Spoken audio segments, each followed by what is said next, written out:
Oui, comme vous le savez, je pense que nous sommes tous d'accord qu'aucun pays ne peut se développer s'il ne dispose pas d'une planification spatiale. C'est le sens de ce PNADT, le Programme national d'aménagement et de développement territorial, qui, rappelez-vous, a été validé le 24 janvier 2020 par son Excellence M. Macky Sall, président de la République du Sénégal. Et après l'avoir validé, M. le Président Macky Sall nous avait demandé de faire la promotion de ce PNADT par une vulgarisation à travers des rencontres avec les institutions, ça a été fait, mais également une large diffusion auprès de tous les acteurs au plan économique, social de notre pays.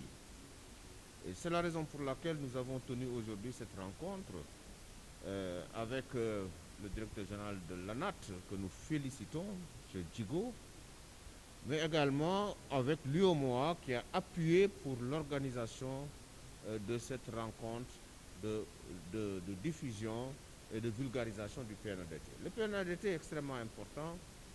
Après sa validation, il y a la loi d'orientation et développement territorial qui est passée en Conseil des ministres, qui a été donc adoptée en Conseil des ministres et qui doit aller donc à l'Assemblée nationale pour donner un cadre juridique à ce plan national d'aménagement et de développement des territoires qui contient énormément de points importants.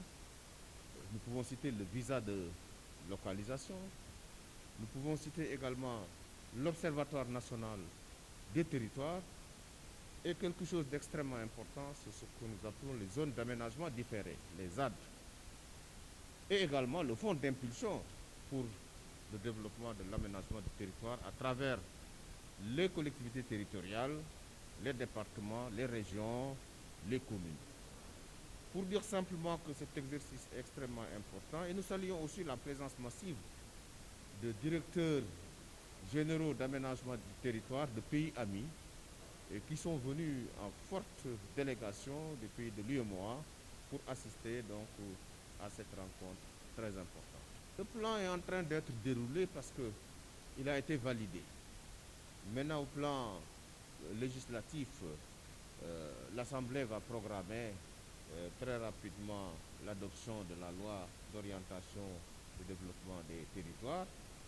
Et d'ores et déjà, son Excellence M. Macky Sall, président de la République, a donné des instructions à l'ensemble des ministres du gouvernement pour que dorénavant, tout projet, dès sa conception, doit prendre d'abord la tâche du plan national d'aménagement et de développement des territoires, quel que soit le type de projet, que ce soit des projets routiers, autoroutiers, ferroviaires, que ce soit des projets même dans l'agriculture, dans l'énergie, dans l'hydraulique, etc. Le référentiel, ce sera donc le PNADT et le projet aura ce qu'on appelle le visa de localisation qui va dire que ce projet-là est conforme au PNADT. Donc, vous dire que le PNADT est en train d'être exécuté. Mais nous allons poursuivre pour lui donner un caractère plus global avec un soubassement législatif très important qu'est la LOADT, la loi d'orientation et de développement de l'aménagement du territoire. Il y a un rapport de cause à effet, c'est certain. D'ailleurs, même en 2012, j'avais le privilège d'être à côté du président de la République, son Excellence M. Macky Sall, pour présenter le plan décennal de lutte contre les inondations. Parce qu'à l'époque, j'étais ministre de l'hydraulique et de l'assainissement. Il y a une corrélation nette et précise entre les zones inondées actuelles et les zones humides d'antan. Nous avions eu à l'époque une carte de la région de Dakar particulièrement, avant les indépendances, que nous avons superposée avec la carte des inondations. Il y avait exactement une coïncidence entre les zones actuelles inondées et les zones humides où c'était des rivières, c'était des marigots, etc. Donc, le plan national d'aménagement du territoire permet, en tout cas dans le futur, à partir de maintenant, de prévoir ces zones non édificantes qui existaient avant.